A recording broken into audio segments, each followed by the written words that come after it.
एकदा आम्हाला डिमॉलिश केलं सगळं इथून तिथपर्यंत आणि बाउन्सर बोलून आम्हाला मारलं त्या दिवशी परवा और तो कमरा निकाल के मारा हम लोग को वहाँ पे। हिला लागलं और वहाँ पे हमारा सामान था दुकान के अंदर, उसके सारा सामान खराब कर दिया।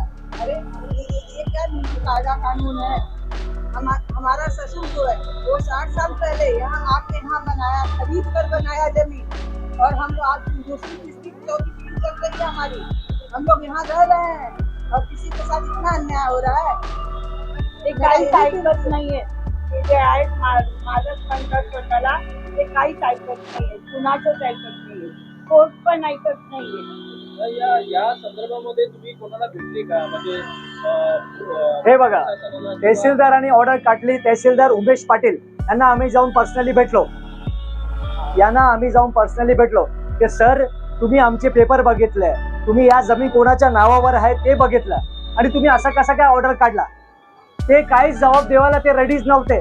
त्यांनी आम्हाला नकारलाय की जे असेल तुम्ही बघा कोर्टामध्ये. ठीक आहे, कोर्टामध्ये शेवटी आम्ही गेलो, जे आहे ते प्रोसिजर आमचा चालूच आहे, तो विषय वेगळा आहे. पण एक पेपर बघता तुम्ही असं कसं काय ऑर्डर काढू शकतात?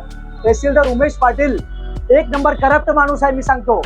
एक लहान मुलांना पण तुम्ही सांगणार की ही जमीन कोणाची आहे, पेपर बघा, आधी पेपर तरी बघा, त्याची कन्व्हिनियन्स रजिस्टर्ड डीड आहे. कोणती कारवाई करायची असेल तर पहिले स्थानिक नागरिकांना विश्वासात घ्यायला लागतं आणि मगच कारवाई केली जाते.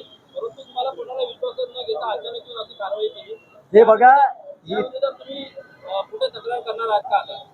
हे बघा, आम्ही कोर्टामध्ये तर केस पुटअप केलाच आहे. आयुक्ताकडे पण सकाळपर्यंत आयुक्त, DCP, IG, Devendra Fadnavis, online आणि रिटर्न हे सर्व त्यांच्या ऑफिसवर आम्ही इन्व्हाइट केलेलंच आहे.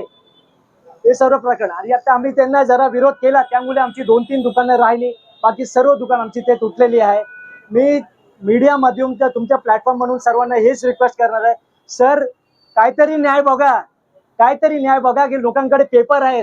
70 वर्ष जुने माणसं इथे बसलेले आहे, त्यांच्या पेपर बघा, काय आहे काय नाही आहे. तुम्ही बोला, कोर्टाकडे केस ठेवा, कोर्ट एका आदेश देणार की तुमचं काम क्लिअर नाही आहे, मग तुम्ही येऊन मला प्रॉपर नोटीस देऊन तोडा ना. आम्ही कुठे नाही बोलणार तुम्हाला, आम्हाला चान्स द्या, आम्ही पण कोर्टामध्ये पेपर घेऊन उभा राहू, काय मॅटर आहे काय नाही आहे, कुठला पेपर माझ्याकडे आहे. आणि आता इथे ना 80% लोकांचे रजिस्टर्ड डीड आहे सर्वांची त्यांच्या बरोबर. ते सर्व गोष्ट आहे आणि ते काहीच नाही ऐकता, काहीच नाही बघून ते डायरेक्टली त्यांनी हे निर्णय काढलेला आहे. तुमच्याकडे काही जुने पेपर आहेत, ते काय पेपर आहे जरा सांगा. हे बघा, 1972 चा अग्रीमेंट आहे. हे बघा, 1972 चा अग्रीमेंट आहे आणि मागची जागा घेतली आहे तिचे पण पेपर आहेत. हे बघा, 96 ला आणि बिल्डिंगची परमिशन पण आहे. किंवा मागे बिल्डिंग आहे ती पुरी सर्व किंवा परमिशन ग्रामपंचायत पासून बसलेले आम्ही लोक.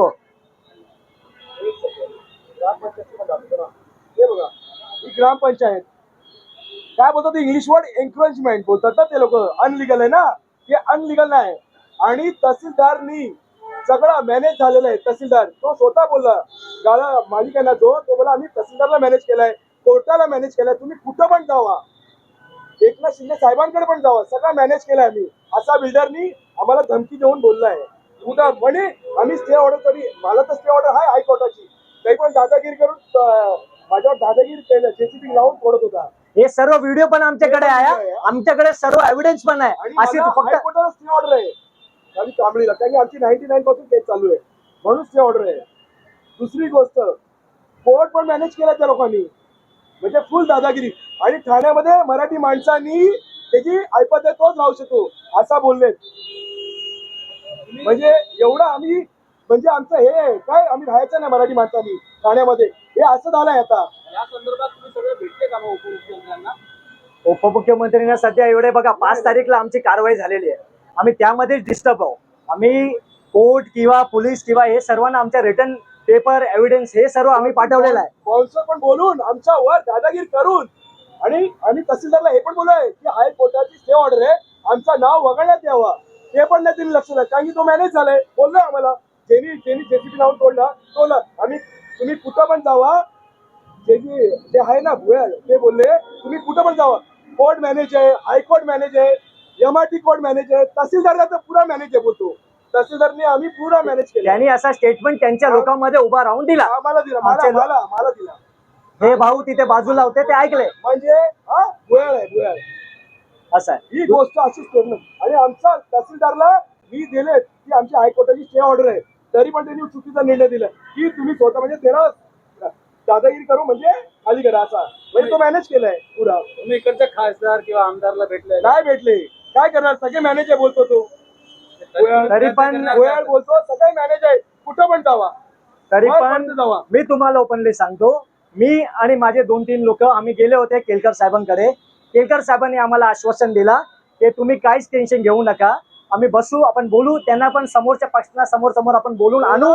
पण ऐका, ते काय बोलले, ते त्यांनी फोन केला की सर तहसीलदारच्या ऑर्डर पुढे तुम्ही कोणाला प्रोटेक्शन किंवा पोलिसला कुठली पण राईट्स नाही आहे, हे प्रायव्हेट गुंडे उभं करून हे सर्व कामं करतात आहे. ते मग तहसीलदार साहेबांनी आपला केलकर साहेबांनी हे सर्व गोष्ट त्यांना सांगितली. ते लोकांनी केलकर साहेबांना पण वेडा बनवला. ते बोललं काय उद्या कारवाई नाही आहे, तुम्ही काय टेन्शन घेऊ नका, तुमच्या ऑफिसमध्ये आम्ही येऊ बोलू आणि तुम्हीच निकाल काढा कसं काय करायचं आहे. हे सर्व बोलणी झालेली आहे. पण त्यानंतर पण उद्या दुसऱ्या दिवशी सकाळी इथे येऊन सर्व बुलडोजर जेसीबी पोकलेन हे सर्व 2008 ला त्यांनी जागा विकली आहे. 2008 ला अतुल शाला ही जागा विकली आहे आणि जे स्क्वेअर फूट मी आदिवासी लँड आहे ना, स्क्वेअर फूट मी दुसऱ्या हे बघा कन्व्हिनियन्स डीड रजिस्टर्ड 70-80 पेजचा रजिस्टर्ड आहे. याच्यामध्ये कलेक्टरची परमिशन पण घेतली आहे. हा जमीन आता आदिवासी दाखवलंय. हा जमीन आता आदिवासी राहिली नाही. हे मालक नव्हते, हे एकदमच येऊन आमच्याकडे bouncer 50-100 ladies bouncer gents bouncer येऊन आमच्यावर कारवाई केली. आज एक सांगा, ट्रॅफिक मध्ये बाईक ठेवतो आपण तेव्हा त्याला फाईन होतो की नाही. बघा 2 दिवसापासून जेसीबी पडलाय बघा, लावा दाखवा. हे बघा नाही थोडं बोलतो. हे बघा जेसीबी जरा दादा बोलू तर द्या ना, मला बोलू द्या. आमच्या मनातली 2 दिवसांनी किती बोलू द्या प्लीज. आता आम्ही जायचं कोणाकडे ते तुम्ही सांगा पत्रकारांना. आणि दापोली चिखलसर पोलीस स्टेशनने आम्हाला खूप सहकार्य केले. ते साहेबांना त्यांनी खूप चांगला मला सहकार्य केला, की त्यांनी खूप सपोर्ट केला, त्यांचा खूप आभार आहे. खूप सपोर्ट केला त्यांनी. आज पेपर पण ठेवून आलो मी एक कमिशनर ऑफिस मध्ये आणि त्याच्यावर त्याला पण सॉरी हे सर्व गोष्ट ताई या. नमस्कार, माझं नाव तुमचं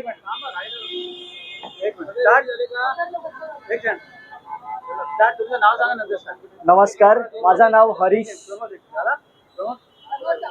तुमचं नाव सांगा, नेमका काय प्रकार घडलेला आहे, आज तुम्ही इथे आलेला आहात. नमस्कार, माझं नाव हरीश गणेशजी रबारी आहे. 5 तारीख ऑगस्ट सकाळी 10 वाजता इथे आमची दुकाने आहे सर्व. आम्ही सर्व 60-70 वर्षे जुने लोक आहात. ओके, सकाळी 10 वाजता प्रायव्हेट बाउन्सर आणि पोकलेन आम्हाला नोटीस न देता येऊन इथे अतिक्रमण करायला सुरू केला. जेव्हा आम्ही त्यांचा विरोध केला की बाई तुम्ही कोण आहे, कुठून आले, मग ते बोलले की आम्ही प्रायव्हेट बिल्डरकडून आलेलो आहे. पहिल्यांदा ते कन्फेस करायला रेडी नव्हते. आम्ही लय प्रेशर केला, साहेब तुम्ही कोण आहे, कसं काय तोडता. तेव्हा ते बोलले की आम्हाला लँडलॉर्डनी बोलवलंय, आम्हाला बिल्डरनी बोलवलंय आणि येऊन डायरेक्टली आमचे दुकानं तोडायला लागले. याच्यामध्ये पोलिसला आम्ही लोक फोन केला 112ला, कोणी इथे कोण बरोबर आले नाही. 5 ते 6 नंतर फोन करून ते आले आणि ते उभं राहिले. पण आमची कारवाई कोणी काय थांबवली नाही. त्यांच्याकडे काय ऑर्डर नाही, काहीच नाही, डायरेक्ट येऊन ते अतिक्रमण करायला लागलं. हे सर्व प्रकरण झालेलं त्या दिवशी. एरियाचं नाव काय आहे ते पूर्ण सांगा. एरियाचं नाव पण सांगा. ह्या एरिया आहे कापुरवाडी जंक्शन. ओके, माझेवाडाच्या बाजूला पडतो. लय जुने आहे. किती आम्ही सर्व जे व्यापारी आहे हे सर्व ताई आणि बहीण लोक आहे, हे सर्व 60-70 वर्षे तिथे जुने राहिलेले आहे. ओके, आम्हाला लँडलॉर्डनी काही नोटीस दिले नाही, काहीच बोलले नाही, डायरेक्ट येऊन अतिक्रमण केलंय. अजून कोर्टाचे काय आदेश आहे मग सांगा. कोर्टाचे आम्हाला काहीच ऑर्डर भेटला नसेल. शेवटी तुम्हाला मी सांगतो की आम्हाला नोटीसच ना भेटले. ओके, आता काय झालं, त्यांचं काय म्हणणं आहे की आम्हाला तहसीलदारने ऑर्डर दिलेला आहे. पहिली गोष्ट पावसामध्ये कारवाई होत नाही आणि सेकंड गोष्ट तहसीलदारच्या आदेशामुळे तहसीलदारला कुठली पण राईट्स नाही आहे की तुम्ही डायरेक्टली येऊन डिमॉलिश करायला. हे मॅटर कोर्टामध्ये पण ऑलरेडी आहे केलेला आहे, आताच आम्ही पुट केलेला आहे समजा. पण तहसीलदारला कोणच राईट नाही की ते येऊन अशा ते डायरेक्ट कारवाई करायला सांगितलं. त्यांनी काय ऑर्डर काढला आहे, मी तुम्हाला ऑर्डर पण सर्व वाचून दाखवतो. त्यांनी काय ऑर्डर सांगितलं आहे की जे मालक असेल लँडलॉर्ड जे जुना आहे त्यांनी 2008 मध्ये जागा विकलेली आहे, कन्व्हिनियन्स डीड आहे, सेल एग्रीमेंट कन्व्हिनियन्स डीड आहे. आता जागा त्यांच्या नावावर नाही बोलत आहे, तरी पण आमच्यावर हे गुंडागिरी आणि दादागिरी झालेली आहे. आता हे सर्व ऑलरेडी स्ट्रक्चर त्यांच्या दुकानाचा पूर्ण तोडून टाकलेला आहे. ते सर्व फालतूगिरी इथे चालू आहे. कारवाई कोणी केलेली आहे, कारवाई नक्की कोणी केलेली आहे, तुम्हाला विश्वास घेतलं का, तुम्हाला नोटीस वगैरे दिली होती का? आम्हाला काहीच नोटीस नाही दिली. आणि कारवाई करणाऱ्या इकडचे जे जुने लोक आहेत जे बोलतात ते आदिवासी आहे, आमची जमीन आहे, पण ऑन पेपर आता मी बोलतो माझ्या पूर्ण थाना माझा आहे असं का बोलून काय चालत नाही. ऑन पेपर ही बिल्डर पुष्प रियालिटी कन्व्हिनियन्स डीड आहे त्यांच्या नावावर बोलतात. ओके, मग त्यांना कुठली राईट्स नाही की येऊन आम्हाला डायरेक्ट कारवाई करून आमची दुकान पाडायची. हे सर्व आता एकदमच एकत्रच एक झाला. सकाळी 10 वाजता कोणाला माहित पण नव्हता, कोणी लोक पण इथे नव्हते. ते सर्व विषय झालेला आहे. तुमची मागणी काय? आमची हेच मागणी आहे कोर्टाकडून किंवा सर्व तहसीलदार हे सर्व की तुम्ही डायरेक्टली ऑर्डर दिला नाही, तुम्ही पोलीस प्रोटेक्शन पाडला नाही, आम्हाला तुम्ही नोटीस दिला नाही, तुम्हाला महानगरपालिकेला तुम्हाला सांगायला पाहिजे, महानगरपालिका येऊन कारवाई करायला पाहिजे, पण हाईच नाही. काही असं काय हाईच नाही. तेव्हा तुम्ही डायरेक्टली लँडलॉर्ड किंवा जो जुना लँडलॉर्ड आदिवासी त्यांना तुम्ही राईट्स दिले की तुम्ही स्वतःहून काढून घ्या, जे की पेपर ते पुष्प रिलेटिव्ह त्यांच्या बिल्डरच्या नावावर बोलतोय. मग हे कुठला नियम झाला तुमचा? आपला हा म्हणणं आहे, आपला सरकार आणि सर्व प्रशासनाला हात जोडून विनंती आहे की आमचे जे स्ट्रक्चर पाडले आहे आम्हीचा पेपर बघा, तुम्ही पूर्ण क्लिअर बघा. कोर्टाकडून ऑर्डर आला की आम्ही स्वतःहून जागा खाली करून देणार, हा आमचा विषय.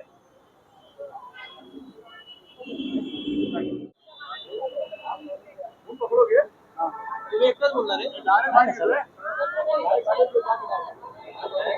पुढे आहे ना, मग बोलणार आहेत त्यांनी पुढे सगळ्यांनी, नंतर मग ते कोण बोलणार आहे ते बाजूला उभे राहा. Mike check. Hello hello hello hello mike check. Hello hello hello hello hello